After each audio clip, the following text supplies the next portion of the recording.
Bueno, buen día. Bueno, seguiremos con la clase de fisiopatología pulmonar. Y bueno,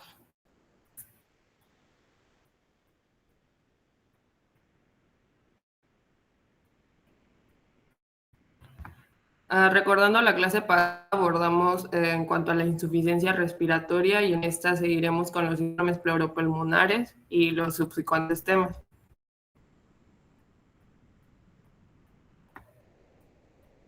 Bueno, en esta ocasión el primer tema que vamos a abordar será el asma. Bueno, este es un trastorno crónico que va a ser característico de las vías respiratorias inferiores y se va a caracterizar por una vasoconstricción episódica. Como tal, va a existir un ensanchamiento, estrechamiento de las paredes bronquiales, esto debido a una hiperrespuesta de las vías respiratorias a varios estímulos. Esta reacción asmática se va a deber a un mecanismo de hipersensibilidad de tipo inmediato con una liberación de histamina, bradiquina y SRSA. En la diapositiva podemos ver que un personaje animado porque el asma va a ser esta patología que va a estar más asociada principalmente a niños y de alguna u otra forma es muy característico ver que ciertos personajes los hacen que se encuentren relacionados o encuentren alguna conexión con estos.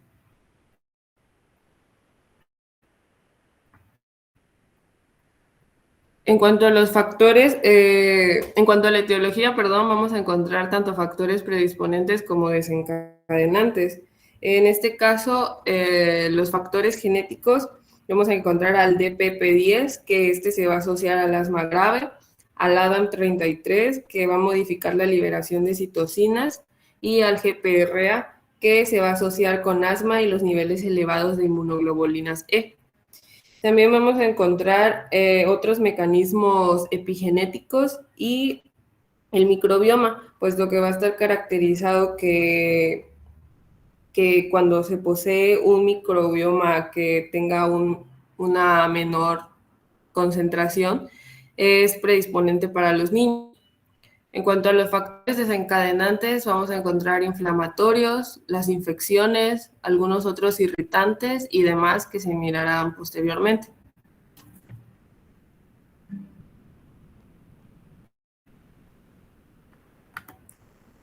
Bueno, el asma va a tener diversos fenotipos. En este caso, vamos a ver al más característico, que es el alérgico. Este va a ser de un inicio temprano y va a estar relacionada con antecedentes heredofamiliares positivos para atopia. El siguiente son los no alérgicos. Estos son en algunos adultos principalmente, va a ser eosinófila, neutrófila o pausigranulocítica. Esta va a ser una respuesta regular al CI. El siguiente es de inicio tardío. Este se va a dar principalmente en adultos, en mujeres, va a tener una pobre respuesta al CI. En cuanto al asma pausigranulocítico, este es un fenotipo de asma que es sin evidencia de un aumento del número de eosinófilos o neutrófilos en cuanto al esputo o la sangre.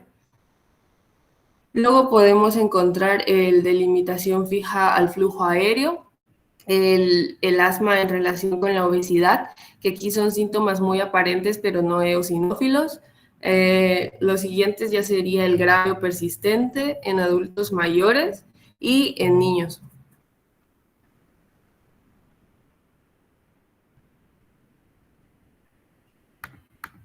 Bueno, en cuanto a la fisiopatología, que es lo que nos vendría en este caso siendo lo más relevante, vamos a ver que en los pacientes con asma, las células TH2 y otros tipos celulares, sobre todo los eosinófilos y mastocitos, pero también los CD4 y los neutrófilos, van a formar un infiltrado inflamatorio extenso en el epitelio y en el músculo liso de las vías aéreas, que van a conducir a la remodelación de estas. Esto me refiero a que va a haber una descamación, necrosis subepitelial, angiogénesis, hipertrofia del músculo liso. Bueno, esta hipertrofia del músculo liso va a estrechar las vías aéreas y aumentará la reactividad a los alérgenos. a las infecciones, los irritantes y la estimulación parasimpática, que esta va a causar la liberación de neuropéptidos proinflamatorios, en este caso como la sustancia P, la neurocicinina A y el péptido relacionado con el gen de la calcitonina y otros desencadenantes de la broncoconstricción. Bueno, la alteración mecánica pulmonar en el asma se va a deber a la obstrucción del flujo aéreo, que va a ser causado como tal por una disminución del calibre de la vía aérea. Esto va a ser especialmente durante la expiración. Bueno, esta obstrucción suele ser episódica, puesto que hay momentos de crisis o exacerbación asmática, y también parcial o completamente reversible de forma espontánea o con el tratamiento adecuado. Aunque durante una exacerbación la obstrucción puede ocurrir en cualquier nivel del árbol traqueobronquial, la vía aérea periférica parece ser un principal sitio de obstrucción. Y bueno, en pacientes como tal con asma grave, la obstrucción puede estar presente en forma continua. La obstrucción de la vía aérea se puede deber a uno o varios de los siguientes componentes, como la contracción del músculo liso, el aumento de la secreción mucosa o el engrosamiento de la pared traqueobronquial. En cuanto a la remodelación de la vía aérea, vamos a ver que esta pues se va a deber al engrosamiento de la membrana basal, a una unidad trófica epiteliomesenquimatosa, angiogénesis, la proliferación neuronal, el aumento del músculo liso, hiperplasia de las glándulas mucosas o la fibrosis. En los niños vamos a ver que los responsables de que ocurra esta patología van a ser virus como la parainfluencia y el virus respiratorio sincitial, mientras que en los adultos sería el rinovirus y el de la influenza. Otro desencadenante puede ser el ejercicio, el aire frío, los gases irritantes y el estrés emocional. Pero también vamos a ver que existe un especial interés en cuanto a la triada ASA, o también denominada la triada de Vidal, que esta afecta aproximadamente al 10% de los asmáticos y va a consistir en una asociación del asma, la poliposis nasal e intolerancia a la aspirina y a otros AINES. Y bueno, en este tipo de pacientes se debe de evitar como tal la administración de la aspirina, ya que puede desencadenar un episodio severo de asma. Y bueno, en general el paracetamol va a ser bien tolerado.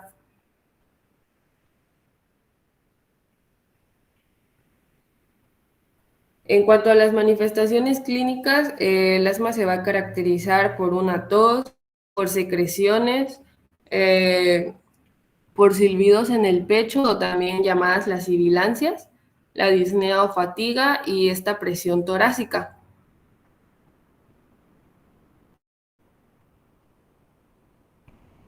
Bueno, ahora en cuanto al diagnóstico y tratamiento, vamos a ver en el examen físico, en la inspección, el paciente va a tener taquipnea, fatiga y va a dar frases entrecortadas. En cuanto a la palpación, va a haber una disminución del movimiento del tórax y del frémito vocal va a estar abolido. En la auscultación van a haber sibilancias expiratorias y en la percusión va a ser hiperresonante. Ahora vamos a ver que encontramos que va a ser intermitente, persistente leve, moderada y grave, y cada uno de estos va a tener un distinto grado de tratamiento.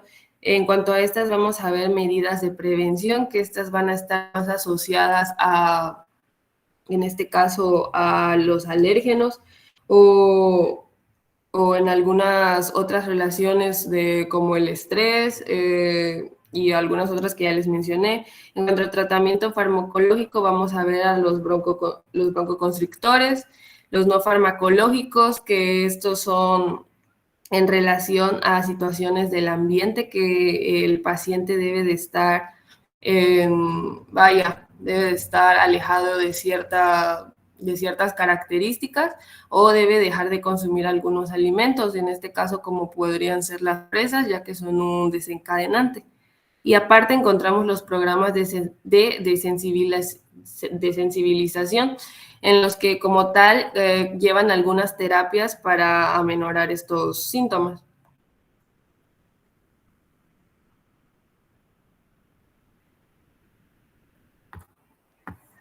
Ok, ahora vamos a abordar lo que es la fibrosis quística. Bueno, vamos a ver que este es un trastorno autosómico recesivo que afecta las glándulas exócrinas, precisamente o específicamente las de los pulmones, intestino, páncreas y aparato reproductor, justamente como podemos ver en las imágenes de alrededor. Esta patología va a estar desencadenada por una mutación en el gen. Este gen es conocido como regulador transmembrana de la fibrosis quística, que se puede abrir como CFTR, el cual actúa como un canal de cloruro. Bueno, esta patología, como les comentaba, es causada por una mutación en el gen en la rama larga del cromosoma 7. Es por ello que lo anoté ahí como un punto importante y pues bueno, lo hemos visto reflejado en ciertas películas como la imagen que aparece ahí. Además, es muy común que se diagnostique en los primeros minutos de vida o muy pequeños, por eso están una imagen de niños ahí. Sin embargo, no es una enfermedad únicamente pediátrica porque el paciente puede, o bueno, la va a desarrollar a lo largo de la vida e incluso puede ser diagnosticada en edades mucho más grandes. Ok, en cuanto a la fisiopatología, vamos a ver que, como les comentaba, este gen va a actuar como un canal de cloruro en lo que sería el revestimiento de ciertas membranas. Como ya les comentaba, en el aparato respiratorio, en el aparato digestivo, por ejemplo, en el páncreas, en los intestinos, e incluso en el aparato reproductor. Entonces, al estar dañados los canales de cloruro, bueno, sabemos que el cloruro va muy relacionado con el agua. Siempre que tenemos cloruro o sodio, pues vamos a tener agua. Son como se atraen, por decirlo de alguna manera. Entonces, al estar afectada esta condición de los canales de cloruro, vamos a ver que el agua no va a estar tan presente en estas membranas, lo que va a causar que el moco sea muy espeso. Y este moco, al ser muy espeso, va a causar dos cosas. La primera es que se obstruyen las vías, por ejemplo, las del aparato genital, vamos a ver más adelante en el cuadro clínico, que hay una menor producción de espermatozoides, porque estos no se pueden liberar como se debería. Y en los pulmones, pues va a causar una obstrucción de los bronquios, entre otras membranas, o sea, vamos a tener un moco muy espeso y al mismo tiempo el agua se va a estar yendo más hacia la sangre que hacia las membranas. En cuanto a las manifestaciones clínicas, como les decía, es muy frecuente encontrarlo en los primeros minutos de vida, porque son niños que no pueden respirar correctamente. Vamos a encontrar en cuanto al aparato respiratorio, sinusitis crónica, pólipos nasales y tos productora de esputo o esputo viscoso, purulento y de color verdoso. Y también dificultad respiratoria, pues por la obstrucción de los bronquios. En el aparato reproductor vamos a encontrar un retraso de la pubertad y el 85% de los casos en varones presentan azoospermia, es decir, una nula producción de espermatozoides, y el 20% de las mujeres son estériles. En cuanto al sistema digestivo, vamos a encontrar hilio meconial en recién nacidos, insuficiencia pancreática exócrina, deficiencia de absorción de vitaminas liposolubles, por lo cual vamos a necesitar una dieta rica en vitaminas que vamos a tener que pues ingresar de manera exógena al cuerpo, porque no vamos a poder producirlas correctamente. Diarrea crónica, desnutrición y resistencia a la insulina, entre muchos otros, pero esos son como los más comunes. Ok, el diagnóstico, bueno, aquí tenemos algunos, debemos de presentar al menos 3 de estos para comprobarlo. Entonces sería hilio meconial, antecedentes familiares de fibrosis quística, insuficiencia pancreática exócrina, enfermedad pulmonar crónica, azoospermia obstructiva en el caso de los hombres, o síndrome de pérdida de sal. Esto es por la alteración de los canales cloruro y, bueno, por consiguiente a los electrolitos de sodio y pues el agua. Tenemos una esperanza de vida de entre 30 a 40 años, e incluso puede ser más, pero bueno, es bastante difícil de vivir en esta condición, ya que no solamente está afectado un aparato, sino múltiples. Y también recordemos que esas personas, pues eh, al estar propensos, pues pueden contagiar, pueden eh, apropiarse de muchas otras patologías con muchísimas facilidades. Por esto que los pacientes con fibrosis quística no se pueden acercar entre ellos porque ambos están pues desprotegidos. En cuanto al tratamiento, vamos a encontrar antibióticos para las infecciones respiratorias que se pueden presentar, um, percusión torácica y drenaje postural para pues, drenar cualquier almacenamiento que no esté correctamente funcionando. Fármacos mucolíticos para prevenir la obstrucción y restitución de enzimas pancreáticas y tratamiento nutricional. Esto es pues porque no se da la formación correcta de las vitaminas y enzimas pertinentes en el páncreas. Ok, ahora cambiando de patología vamos a ver, pero siguiendo esta línea de patologías obstructivas, vamos a ver la enfermedad pulmonar obstructiva crónica, también conocida como EPOC, y vamos a ver que esta es una obstrucción crónica y recurrente del flujo de aire en las vías respiratorias pulmonares. Bueno, el EPOC se define como ese estado patológico en el que las vías aéreas están, bueno, hay una limitación del flujo de aire en estas, ¿no?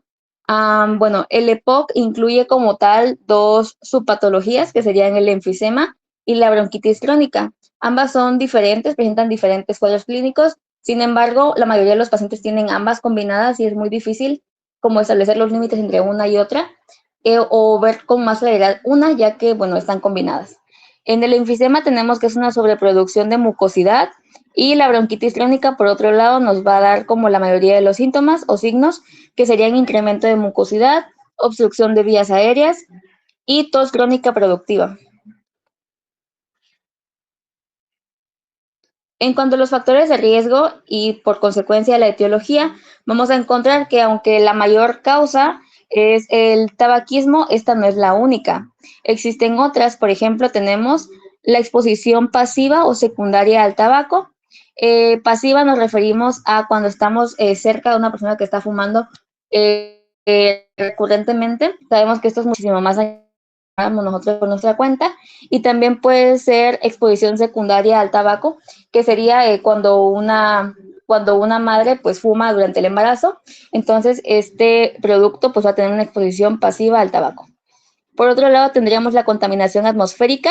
Aquí es muy difícil establecer si es más riesgoso vivir en una sociedad urbana o rural, ya que, por ejemplo, en la sociedad urbana tenemos exposición a gases de fábricas, de carros, contaminación en general muy preocupante.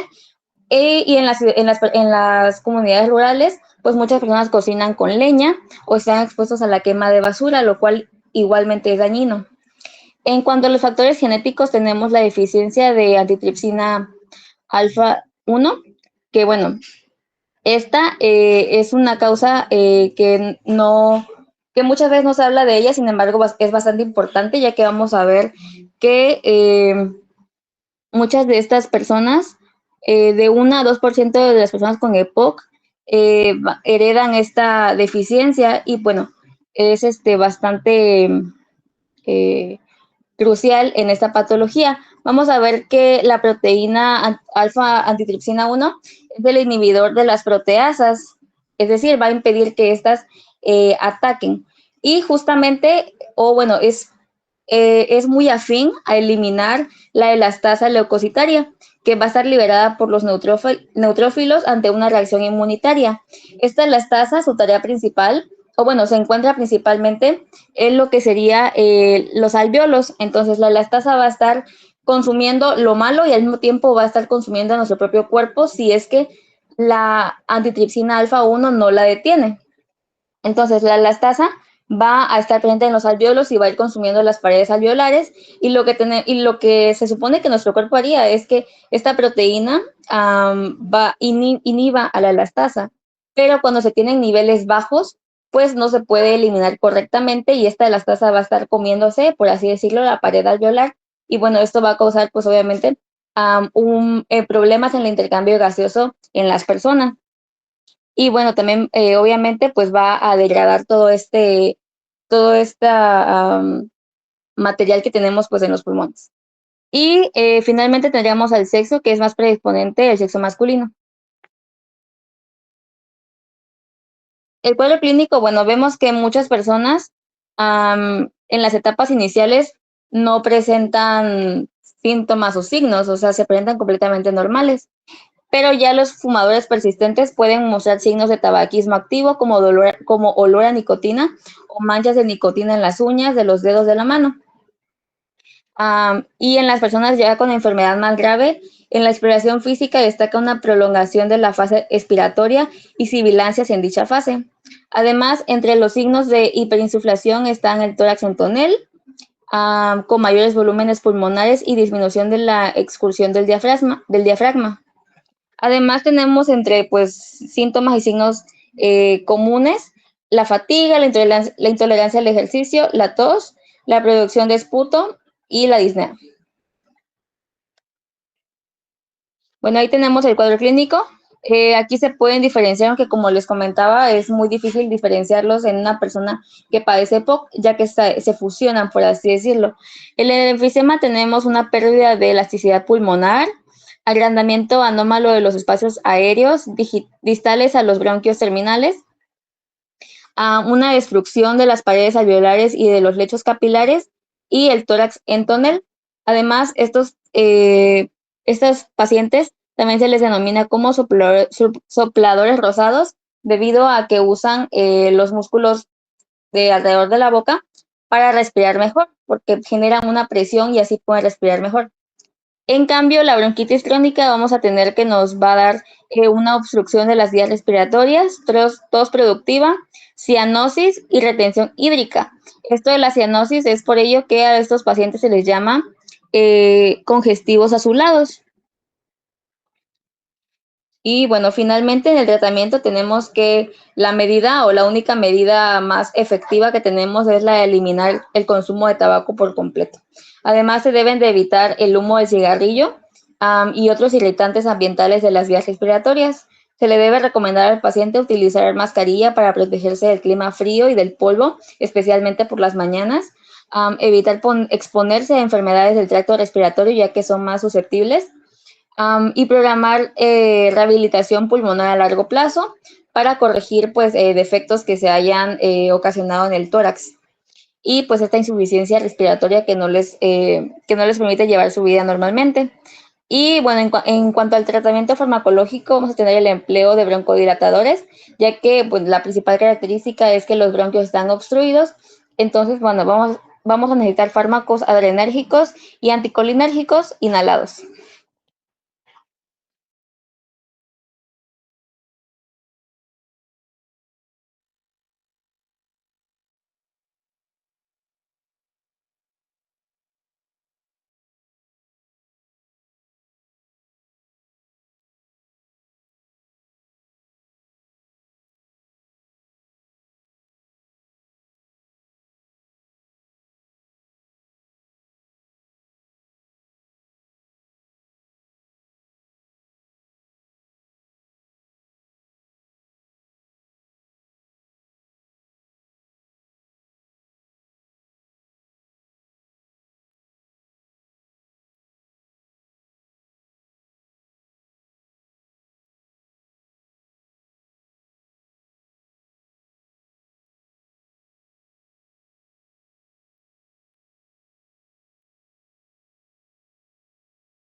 Bueno, vamos a continuar con el siguiente tema, que serían las bronquiectasias.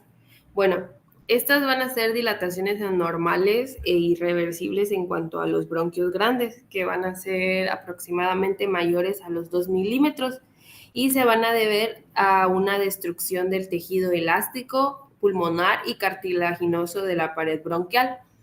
Bueno, vamos a encontrar en este caso que hay tres como tal, digamos, tipos de bronquiectasia que vendrían siendo la sacular, la cilíndrica y la varicosa, que son las que podemos ver en las imágenes.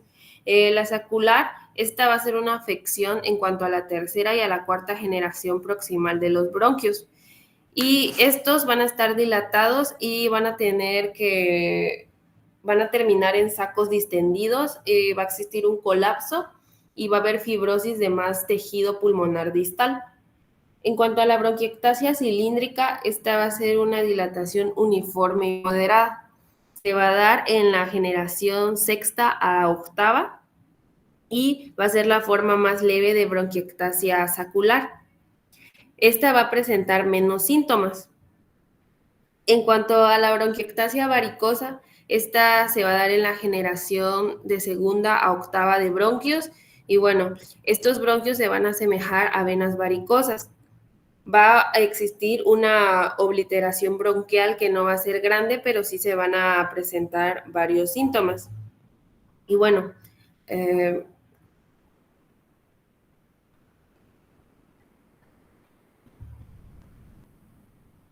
Bueno, ahora en cuanto a la etiología y a la patogenia, vamos a ver que las causas son principalmente dos, que es por obstrucción por mucosa y alguna infección crónica persistente. Estas van a dañar a las paredes bronquiales y va a existir un debilitamiento y una dilatación. Y esta dilatación va a ser como las que ya mencioné anteriormente, que sería la sacular, cilíndrica o varicosa.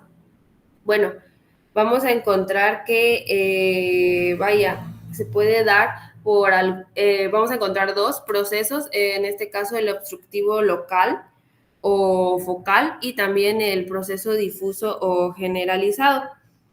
En cuanto al local o focal, este se va a dar por infecciones, ya sea por virus o bacterias. En cuanto a los virus, las principales van a ser por influencia y adenovirus y las bacterias por Staphylococcus aureus, Klebsiella y anaerobios y bacterias.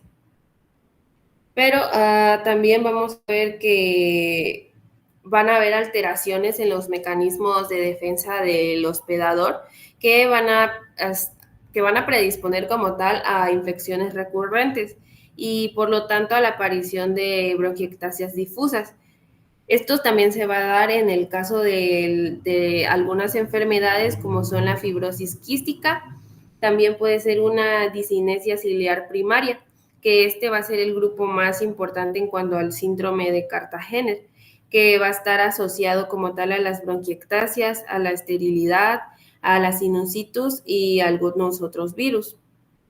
También se va a dar debido a inmunodeficiencias congénitas o adquiridas.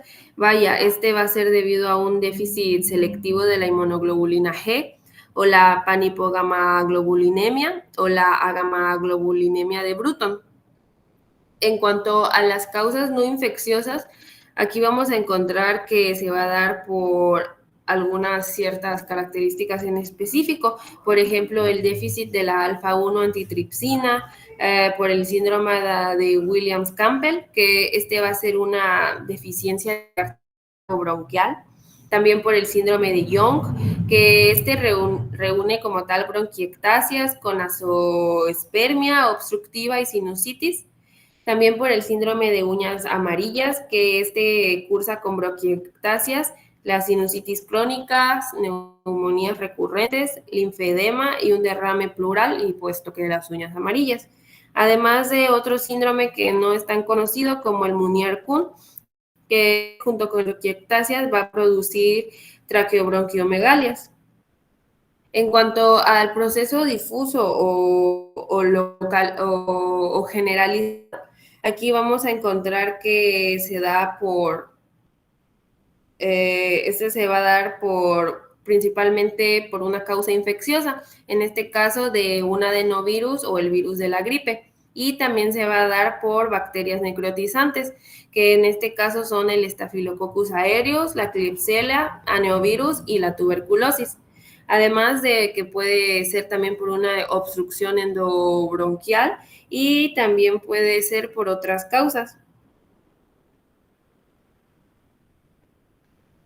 Bueno, ahora en cuanto a la etiología y a la patogenia, vamos a ver que este ocurre como tal porque ocurre una disminución en cuanto al oxígeno y esto nos va a llevar a que se produzca una vasoconstricción, lo que va a ocasionar que aumenten las resistencias vasculares y asimismo ocurra una hipertensión pulmonar.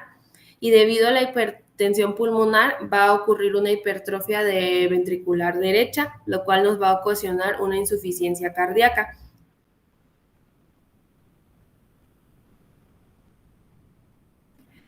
Bueno, ahora en cuanto a las manifestaciones clínicas, se va a caracterizar por la hemoptisis, que en este caso es la expulsar sangre por vía oral. Vamos a encontrar la disnea, cianosis, que esta es la coloración vaya azulada de algunas extremidades o de algunas regiones del cuerpo. La acropaquia, que esta se caracteriza porque las uñas como tal pierden su angulación normal. En este caso podemos ver que se da que son mayores a 180 grados.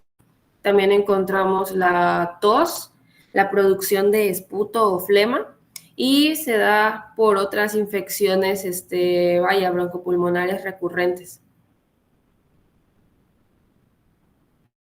En cuanto al diagnóstico y al tratamiento, aquí vamos a ver que la radiografía de tórax es poco sensible y nos puede mostrar un infiltrado y pérdida de volumen, que esto va a ser lo más recurrente, además de lesiones quísticas agrupadas que a veces van a tener niveles hidroaéreos. En este caso también se ven imágenes como el nido de la golondrina o el anillo en sello. Pero bueno, aunque la broncografía ofrece una excelente visualización en cuanto a las vías respiratorias bronquiectásicas, hoy podemos ver que se han sustituido como tal por una TC, de este caso de alta resolución, que nos van a permitir como tal planificar la intervención quirúrgica. Y vamos a ver que las pruebas funcionales suelen demostrar como tal un patrón obstructivo. En cuanto al tratamiento, lo vamos a clasificar en dos, ya sea el médico o el quirúrgico. El médico encontramos la hidratación, la fisioterapia respiratoria, el drenaje postural, los broncodilatadores y la antiobioterapia de amplio espectro, de forma precoz ante infecciones respiratorias. En cuanto al quirúrgico, vamos a ver que ante la clínica severa en un paciente con, en este caso, bronquiectasias localizadas y que lleva más de un año con tratamiento médico sin obtener resultado, se debe de practicar una segmentomía o una lobectomía. Aunque cuando un paciente con bronquiectasias y hemoptisis masiva resistente al taponamiento broncoescópico se debe realizar cirugía o una embolización arterial bronquial.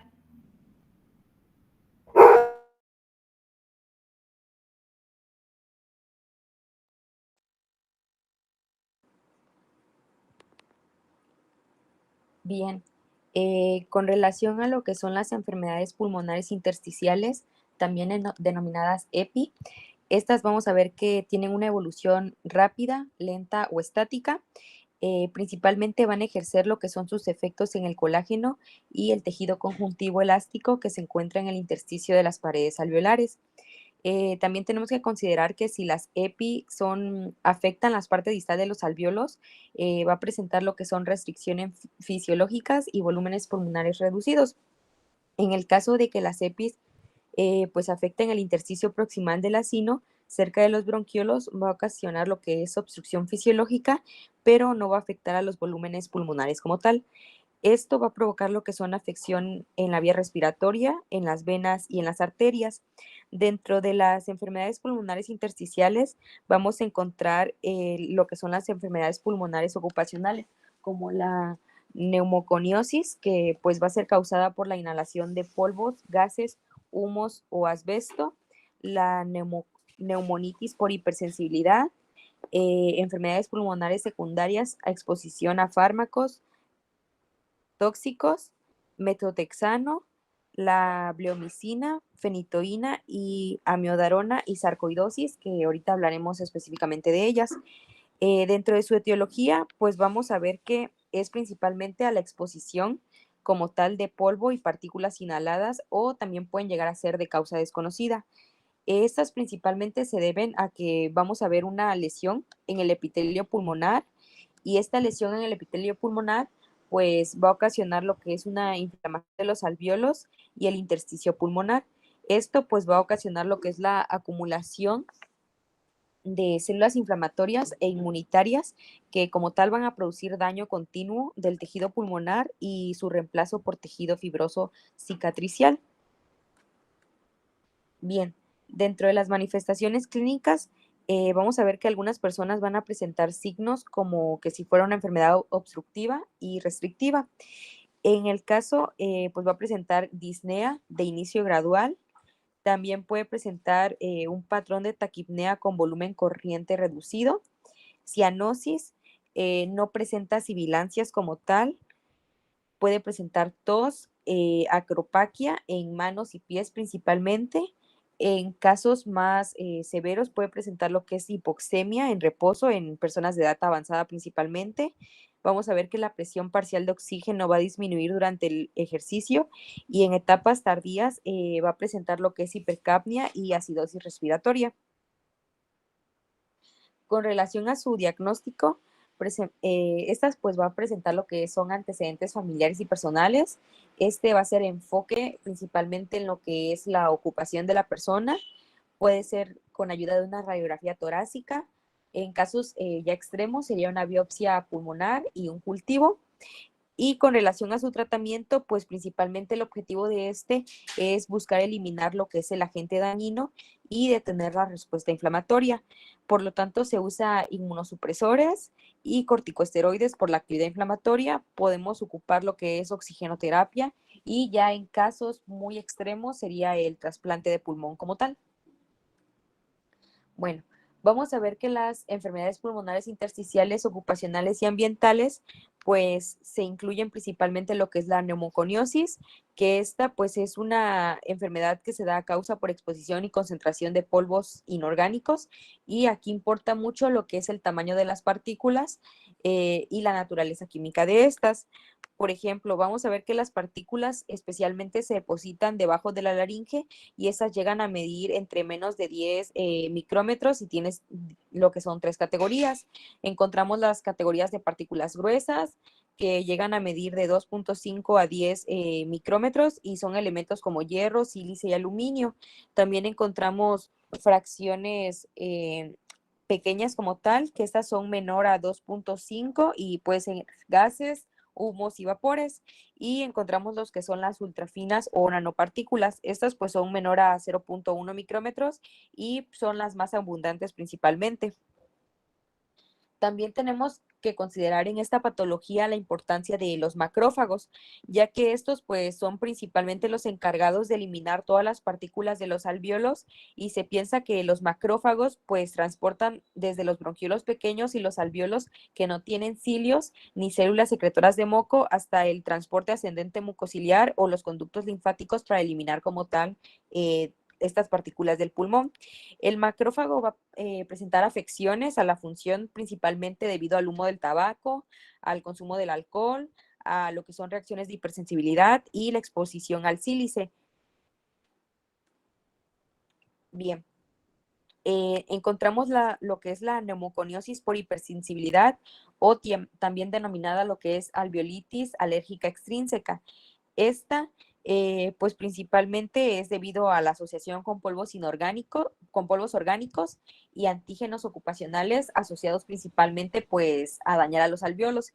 Dentro de esta encontramos lo que es el pulmón del granjero. Esta se debe al heno mojoso. Encontramos lo que es el pulmón del criador de palomas, que esta pues es principalmente al excremento o plumas de las palomas. La vagasosis, que es debido a la contaminada, y la vicinosis, que pues afecta a los trabajadores de algodón con características de la neumoconiosis e hipersensibilidad. También encontramos el pulmón del humidificador o acondicionador de aire, que este pues se debe al modo del reservorio del agua de los aparatos. Y otra de las etiologías pues serían los fármacos. Dentro de ellas encontramos a lo que es la bleomicina, al busulfán metotrexano y lo que es la ciclofosfamida. Estos principalmente se usan en lo que es el tratamiento de cáncer y pueden causar daño pulmonar debido a la toxicidad directa del medicamento y al estímulo y al estimular lo que es el ingreso de las células inflamatorias en los alvéolos. También encontramos lo que es la amiodarona, que este pues es un fármaco indicado para las arritmias cardíacas resistentes, que puede causar neumoconiosis en personas que reciben una dosis mayor a 400 miligramos al día. Bueno, ahora vamos a continuar con la tromboembolia pulmonar, que como tal va a ser un enclavamiento de sustancias insolubles en la circulación pulmonar. Como tal, aquí vamos a ver que hay un coágulo de sangre que va a llegar, que llega al pulmón.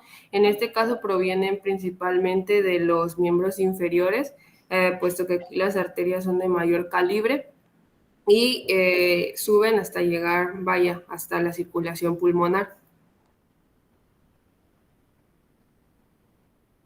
En este caso vamos a ver que las sustancias insolubles van a recibir el nombre de émbolos, y estos pueden ser sólidos, líquidos y gaseosos. En cuanto a los sólidos, vamos a ver que son coágulos, que como les decía, en los miembros inferiores y principalmente del hueco popliteo.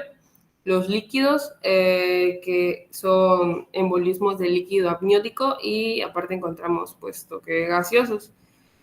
En cuanto a los factores de riesgo, aquí vamos a ver que se da por una oclusión de la TBB anteriores, que las personas sean ya de un grupo etario mayor, principalmente mayores de 70 años, la inmovilización prolongada, puesto que, por ejemplo, una persona que le han realizado una cirugía y ha estado en posición supina durante ya más de una semana, comienza a tener alteraciones en cuanto a la circulación. Después esta que nos lleva a la siguiente, a una cirugía mayor. Estas dos, todo está relacionado, pero estas últimas dos en mayor. La siguiente es la obesidad, puesto que aquí vamos a ver que va a haber una mayor concentración de lípidos en cuanto a las arterias, lo que nos va a llevar a una lipidemia, y esto va a causar que el flujo sanguíneo sea más difícil como tal de circular. Además que vamos a encontrar una insuficiencia venosa crónica, o también en las personas con quimioterapia o de terapia anticonceptiva oral, y en las mujeres embarazadas. Bueno, antes de como tal hablar de la fisiopatología, hay que recordar que cierta fisiología que está implicada, en este caso que vendría siendo la tríada de Virchow, que esta está integrada por el éstasis sanguíneo, la disfunción endotelial y el estado de hipercoagulabilidad. Bueno, estos van a predisponer a la formación de los trombos, y estos se van a desprender y a su vez van a viajar por la circulación. En este caso, el éstasis sanguíneo, vamos a ver que la sangre va a estar estancada y esta se va a desarrollar una inflamación, que a su vez va a desarrollar una disfunción endotelial, en la cual las plaquetas se van a adherir y va a haber un estado de hipercoagulabilidad. En este caso, los pacientes que se encuentran en mayor riesgo, son los que les mencionaba, son aquellos que están operados y que tienen en cierto grado enfermedades hereditarias en relación a problemas cardiovasculares, o también pueden ser adquiridas. Bueno, vamos a ver que el émbolo, se va a dar principalmente en cuanto a la rodilla y en el muslo, y se va a ver en sí en el eje iliofemoral. También se puede presentar en el triángulo de Scarpa. En este caso vamos a ver que las venas con calibre que no tienen un calibre como tal suficiente, las venas que tienen un calibre suficiente son en las que se va a formar el coágulo, pero estas como van a ir se van a ir reduciendo el calibre, es aquí donde van a empezar a surgir las complicaciones. Bueno, como tal vamos a ver que el trombo va a llegar a esta vena cava superior o a la vena cava inferior, y a su vez a la aurícula, que va a desembocar en el ventrículo y posteriormente al pulmón. Y bueno, el émbolo va a tapar una de las arterias del pulmón. Antes de la bifurcación vamos a ver que va a existir este émbolo en silla de montar. Y bueno, hay que recordar que el émbolo como tal va a tapar a una arteria pulmonar, y esto va a ocasionar cambios en cuanto al nivel pulmonar y hemodinámico. En este caso, el pulmón vamos a ver que en cuanto al ápice va a tener una mayor ventilación y una menor perfusión, mientras que en la base va a tener una menor ventilación. Y vamos a ver que va a haber un desequilibrio en cuanto a la ventilación y la perfusión pulmonar. En este caso, el aire como tal ya no se va a poder intercambiar con nadie, puesto que el aire va a entrar, pero no va a poder salir. Entonces vamos a encontrar áreas muertas y todo lo que se va a inspirar no va a ser transportado hacia la sangre como tal. Entonces vamos a ver que el émbolo va a causar que los alvéolos se cierren, y esto va a ser por una pérdida del surfactante que va a evitar el colapso de los alvéolos. Entonces se va a evitar que las gotículas de agua que tienen carga negativa se acerquen unas a otras. El émbolo va a tapar como tal a la arteria y se va a desarrollar una inflamación, y esta va a disminuir que el surfactante y a los alvéolos colapsen. Pero entonces también puede haber un colapso alveolar, que estas se van a dar como microatelectasias. Pero además la inflamación nos va a producir una isquemia. Hay que recordar que el pulmón va a tener una doble circulación, por lo que no va a ser tan común que ocurran, infartos pulmonares. Entonces vamos a ver que la sangre va a entrar al corazón derecho, pero como no va a poder avanzar correctamente, va a haber un menor riego sanguíneo en el ventrículo y no va a acceder correctamente, porque va a haber una parte del septum que como tal va a ocupar al ventrículo izquierdo, y esto nos va a llevar a que exista un menor volumen sistólico, lo que nos va a provocar un menor gasto cardíaco. Entonces, al haber una dilatación del ventrículo derecho, esto va a hacer que el septum se vaya como tal de derecha a izquierda, y lo normal es que el septum sea de izquierda a derecha. Entonces, este septum va a ocupar parte del espacio del ventrículo izquierdo, y el ventrículo izquierdo ya no va a tener el suficiente espacio para poder llenarse. La siguiente, por favor. En cuanto a la fisiopatología, era lo que les estaba explicando anteriormente, y esto nos va a desembocar estas características, que va a ser un aumento de la resistencia vascular pulmonar, una hiperventilación alveolar, una alteración en la relación de la ventilación y la perfusión, que es el QV, y la reducción de la distensibilidad pulmonar, y una alteración en cuanto al intercambio gaseoso, puesto que todo lo que entra ya no va a poder como tal salir y hacer este intercambio con la sangre. La siguiente, por favor. Ahora vamos a encontrar el cuadro clínico, que si hacemos memoria, podemos ver que casi todas estas patologías van a tener muchos en común, como la taquipnea, la disnea, la tos. Bueno, además vamos a encontrar a la taquicardia.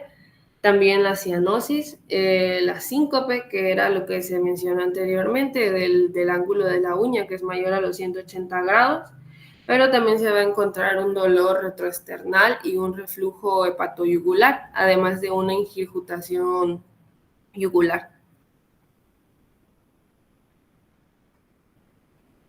Por último, vamos a ver que en cuanto al diagnóstico y al tratamiento, vamos a ver que para el diagnóstico puede ser con un ecodoppler venosa de extremidades de gammagrafía pulmonar de ventilación perfusión, un angio de TC torácico, un angiograma pulmonar, un ecocardiograma Doppler, una analítica del dímero D y una flebografía. En cuanto al tratamiento, este va a depender de varios factores, en este caso que se incluye la gravedad de la condición, la presencia de las complicaciones y características individuales del paciente. Pero dentro de un resumen general de las opciones de tratamiento comunes, vamos a ver a los anticoagulantes, que estos van a ser como tal el principal y van a prevenir la formación de los nuevos coágulos y la propagación de los existentes. Entre los más comunes se incluye la heparina y sus derivados, como ya sea la enoxaparina, así como los anticoagulantes orales directos, como el rivaroxaban, el dabigatran, el apixaban y el edoxaban. También otra medida de tratamiento es el filtro de la vena cava, que en situaciones en las que los anticoagulantes están contraindicados o no son efectivos, se puede considerar la colocación de un filtro de vena cava. Y este dispositivo se va a colocar en la vena cava inferior para prevenir que los coágulos viajen hacia los pulmones. Otra son las medias de soporte, que estas van a depender de la gravedad del tromboembolismo pulmonar y de las complicaciones asociadas. Estas pueden ser necesarias medidas de soporte como oxígeno suplementario, reposo en cama y el tratamiento de los síntomas. Además, vamos a encontrar una prevención secundaria una vez que ya se haya tratado el tromboembolismo endopulmonar agudo. Y bueno, es importante prevenir la recurrencia. Esto generalmente va a implicar como tal el uso prolongado de los anticoagulantes y va a hacer que la duración varíe según el riesgo individual de la recurrencia y el riesgo del sangrado del paciente.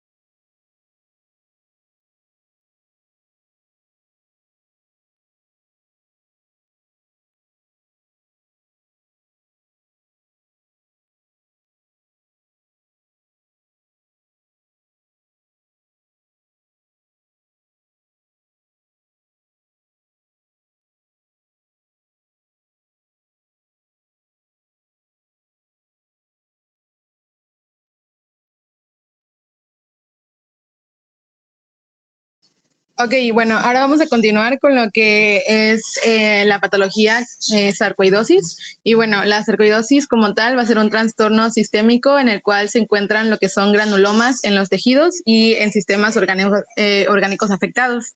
Bueno, vamos a ver que esta pues va a ser como tal multisistémica, entonces estos granulomas se van a presentar en todas partes del cuerpo, en lo que es la piel, el corazón, el cerebro, pero central y principalmente se van a concentrar en lo que es a nivel pulmonar, y es por eso que vamos a hablar de ella en este momento.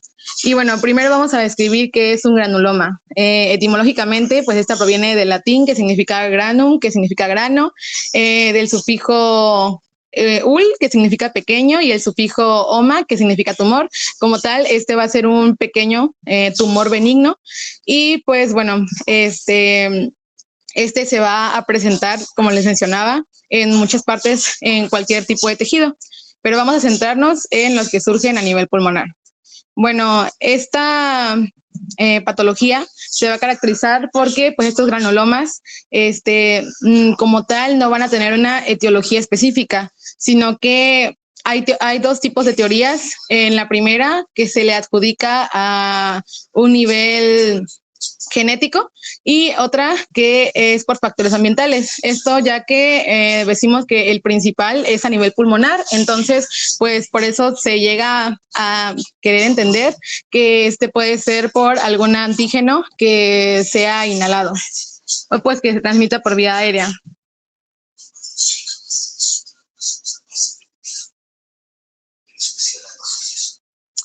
Ok, bueno, en el cuadro clínico vamos a ver que va a variar según el tejido en donde se presente, pero como nos estamos enfocando en el pulmonar, pues bueno, en vamos a ver que se va a presentar lo que es dificultad para respirar, que es disnea, pueden haber desmayos, puede haber fatiga, lo que es tos, dolor a nivel retroesternal, a nivel de el pecho, por así decirlo, y lo que son artralgias.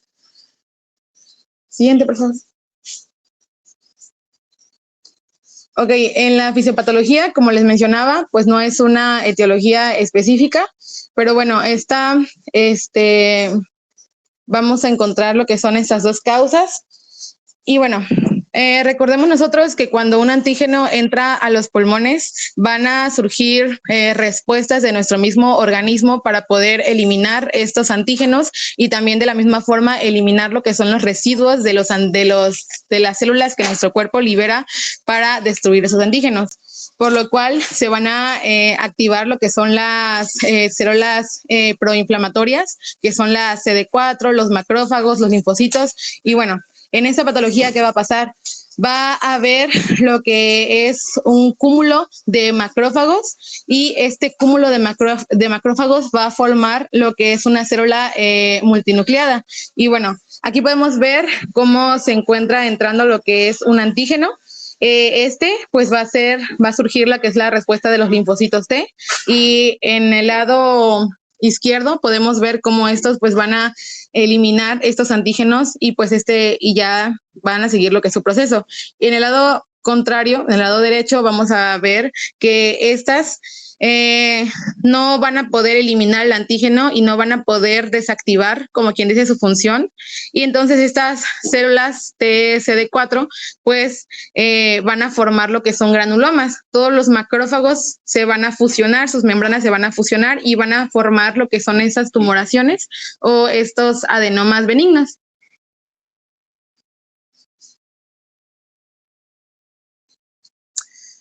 Ok. Bueno, regresa a la otra pasada, por favor. Bueno, en la etiología, pues esta se va a presentar normalmente en lo que es la raza negra, y también se va a presentar entre las edades de 10 y 40 años. Esta normalmente se presenta a edades tempranas, pero pues puede llegar a presentarse también en personas de la tercera edad.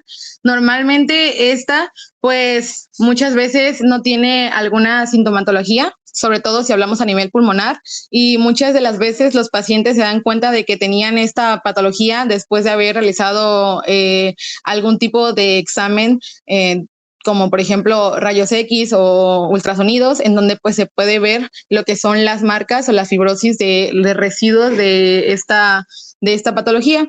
Bueno, en tratamiento, normalmente pues se dan medicamentos que son corticosteroides, que estos pues van a encargarse pues son medicamentos antiinflamatorios, y también van a dar medicamentos que puedan inhibir lo que es el sistema inmunitario, porque como decimos, pues estas se van a formar propio por las células que nuestro mismo organismo produce. Y ya en otros casos, sobre todo cuando se presenta a nivel de la piel, pues estos pueden llegar a necesitar cirugía, o en algunas situaciones en las que esta se llegue a avanzar, porque pues esta puede ser progresiva si no se trata o si no se llega. Les digo que normalmente esta pues va a ser aguda, entonces solo va a presentarse por cierto tiempo y después se va a inactivar, pero en situaciones en donde esta progrese, pues se puede llegar a necesitar lo que es un trasplante de órgano.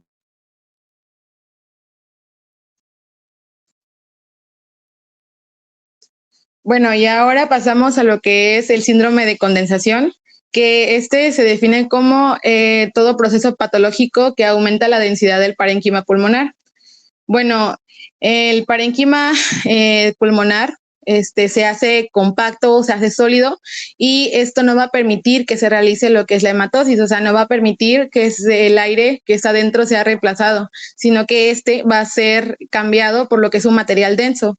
Primero comienza siendo líquido y después se vuelve sólido. Se crea por lo que es un exudado inflamatorio, y principalmente se va a dar por lo que es una neumonía, o sea, va a ser un agente causal infeccioso.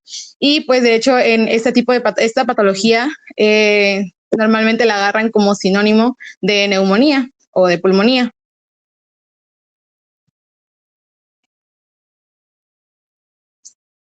Ok, en la fisiopatología, bueno, vamos a ver qué. Voy.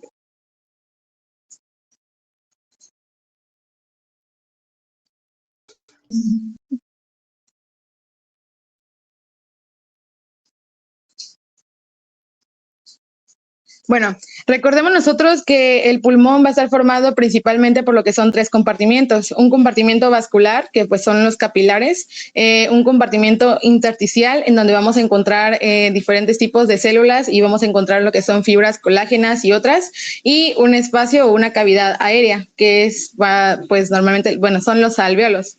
Bueno, los capilares van a estar rodeando o van a estar descansando sobre lo que es la membrana basal. Recordemos que los alvéolos, para poder llevar a cabo lo que es la difusión, necesita tener una relación estrecha con lo que son los capilares. Estos tienen que estar prácticamente o muy unidos a lo que es la membrana, para que así se pueda llevar a cabo lo que es el intercambio gaseoso.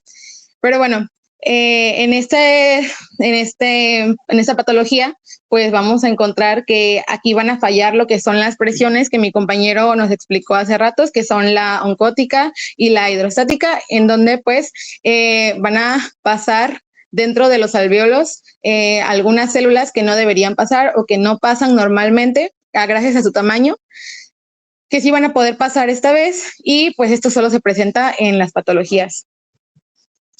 Bueno, vamos a ver que los capilares, pues como les decía, pues su endotelio va a descansar en la membrana.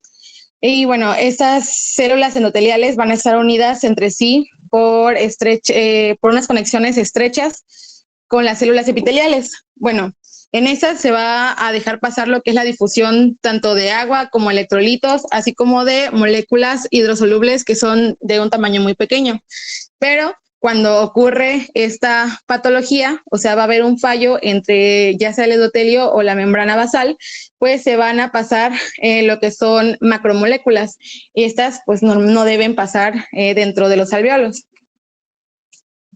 Y bueno, en el intersticio vamos a ver que este espacio pues se va a diferenciar por lo que son 2 zonas. Una que es una zona muy delgada, que está constituida por lo que es la función de membranas basales, y esta pues va a ser el espacio encargado de la difusión, y por otra más ancha que está ocupada por lo que son fibras colágenas y elásticas, que también son los monocitos. Tenemos células polimorfonucleares, tenemos aquí la presencia de linfocitos, de macrófagos y de muchísimas más células intersticiales. Bueno, los alvéolos están constituidos por células epiteliales que pues normalmente en su mayoría van a estar conformadas por lo que son los neumocitos, que estos van a formar los de tipo 1, el 96%, y los del tipo 2, que son los encargados de crear el surfactante, del 4%. Bueno, pues ya decíamos que va a haber un fallo en lo que son las 2 presiones. En el caso de la presión hidrostática, pues esta tiende a desplazar lo que es el líquido desde el interior hacia el espacio intersticial. Y en el caso de la presión oncótica, que es la capilar, en esta pues trata de retener el líquido e impedir que llegue al intersticio o al espacio en donde debería haber aire. Y bueno, cuando el equilibrio de estas 2 presiones se rompe, el líquido se va a desplazar desde el capilar hacia el intersticio. El líquido va a pasar desde el capilar hacia el alvéolo. Y bueno, en este caso, en el caso de que el sistema linfático no es capaz de drenarlo, pues se va a llenar, se va a ir directamente a lo que son los alvéolos, y en esto va a ocurrir lo que es el primer paso de la condensación, que en esta pues se van a llenar los alvéolos, y en esta pues van a haber presencia, como les decía, normalmente esta se da por lo que es una neumonía, y entonces van a haber presencia de tipos de antígenos, como lo pueden ser el neumococos, y bueno, luego estos alvéolos de ser ocupados van a ser ocupados por glóbulos rojos, por fibrina y por otras células polimorfonucleares. Y bueno, los bronquios más pequeños van a ser tapados por la fibrina. Esta se denomina como hepatización roja. Y en el último periodo, que se denomina como hepatización gris, ya se va a ver como una resolución, una absorción del edema. En este caso, pues ya se va a condensar, como quien dice, el líquido que se contenía dentro de los alvéolos. Y bueno, aquí ya como tal, pues no va a permitir ningún tipo de intercambio gaseoso.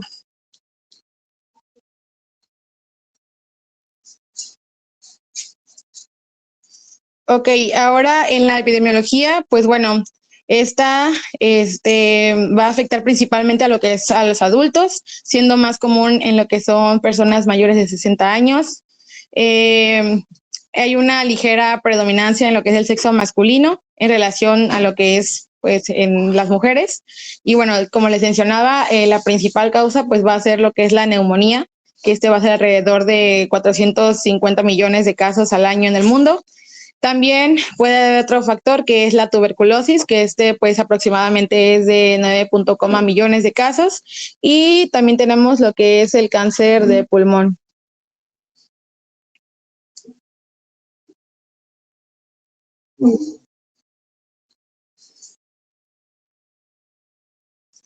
Ok, en el cuadro clínico, pues decimos que si estas son las tres causas principales, en el caso de que sea por neumonía, pues se va a presentar lo que es la fiebre, la punta de costado, se va a presentar tos, expectoración, disnea, mialgia, cefalea. Y en el caso de que sea por tumor, pues puede haber astenia, hiporexia, pérdida de peso, dedos en palillo de tambor, uñas de vidrio de reloj, dolor, tos.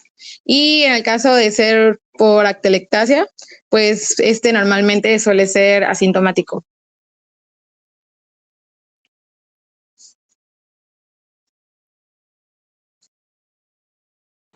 Ok, ahora vamos con el siguiente síndrome, que es el síndrome de neumotórax.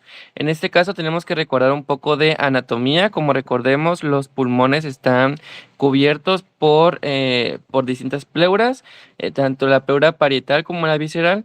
En medio de la pleura visceral y la parietal tenemos el espacio pleural, que está ocupado por el líquido pleural.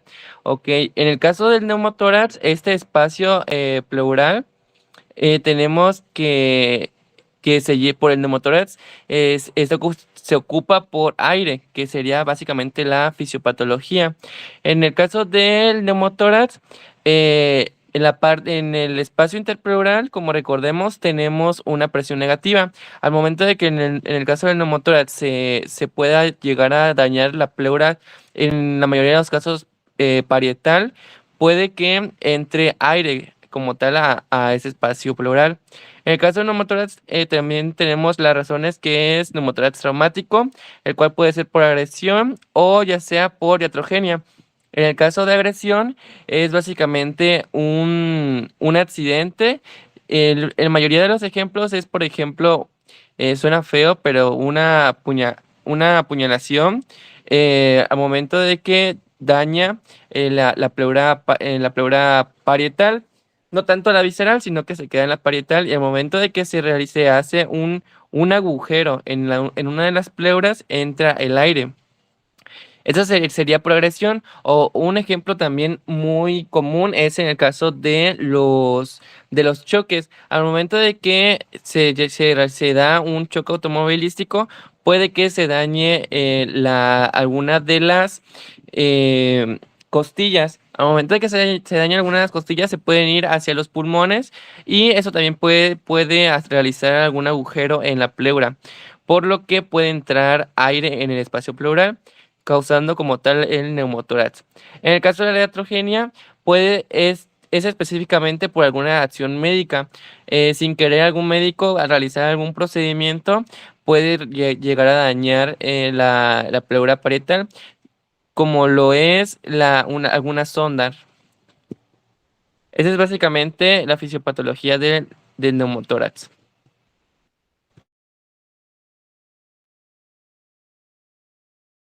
Bueno, y como último punto vamos a ver lo que es la aplicación fisiopatológica de la gasometría. Tenemos que la gasometría es una prueba que permite analizar de manera simultánea el estado ventilatorio, el estado de oxigenación y el estado ácido-base. Se realiza en una muestra de sangre arterial, sin embargo hay circunstancias específicas en donde también se puede realizar en sangre venosa, periférica o sangre venosa mezclada. En cuanto a la punción arterial, se puede obtener la muestra sanguínea de la arteria femoral, humeral o pedia. No obstante, el sitio más común es la arteria radial. Exceptuando condiciones que dificulten la toma de la muestra, se recomienda la arteria radial de la extremidad no dominante. Ahora bien, esta herramienta es el estándar de oro para diagnosticar anormalidades en el intercambio gaseoso y del equilibrio ácido-base. ¿En qué nos va a servir o cómo es que vamos a poder aplicarla en patologías? Bueno, es de utilidad en la evaluación de pacientes críticamente enfermos o pacientes estables con enfermedades respiratorias crónicas, como muchas de las que hemos visto a lo largo de esta presentación. En este último caso, es especialmente útil para analizar la necesidad de prescribir oxígeno o ventilación no invasiva en caso de insuficiencia respiratoria crónica. La gasometría arterial también ayuda en el seguimiento de pacientes que han recibido intervenciones, ya sea farmacológicas o no farmacológicas, y conocer cómo estas pues tienen impacto sobre el paciente. Ok, en cuanto a las instrucciones para el paciente, para que pueda ser tomada esta prueba, bueno, tenemos que el paciente debe realizar ejercicio intenso antes del procedimiento y también debe de evitar fumar al menos 2 horas antes de la prueba. No se requiere ayuno para esto y no debe suspenderse medicación de base. Además, el paciente debe estar hemodinámicamente estable. En cuanto a la persona que lo va a realizar, bueno, esta debe de confirmar la orden emitida y también debe corroborar que el paciente sea el correcto, nombre correcto y fecha de nacimiento, etcétera. También debe de explicar al paciente lo que se le va a hacer. De esta forma, pues el paciente puede estar enterado. Entonces, esta explicación debe ser clara y explícita sobre el objetivo de la prueba. Se le puede decir al paciente que la gasometría arterial es una prueba que sirve para medir la cantidad de oxígeno que hay en la sangre. Y para ello, pues es necesario que tomemos una muestra de sangre mediante punción de una arteria. Una vez explicado este procedimiento, se debe consentimiento informado. Y bueno, todo personal que realice esta técnica o que lleve a cabo esta herramienta debe estar capacitado y deberá conocer los riesgos de este procedimiento y las precauciones que deben de tomarse. Ahora, en cuanto a la ejecución de la prueba, bueno, ahí como vemos en la imagen, es la maniobra de Allen.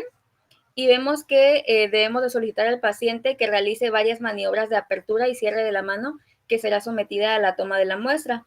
El personal que realice el procedimiento deberá realizar presión en las arterias radial y cubital con el objetivo de obstruir el flujo sanguíneo. Y después debe indicar al paciente que mantenga abierta la palma de la mano e inmediatamente liberar la presión de la arteria cubital.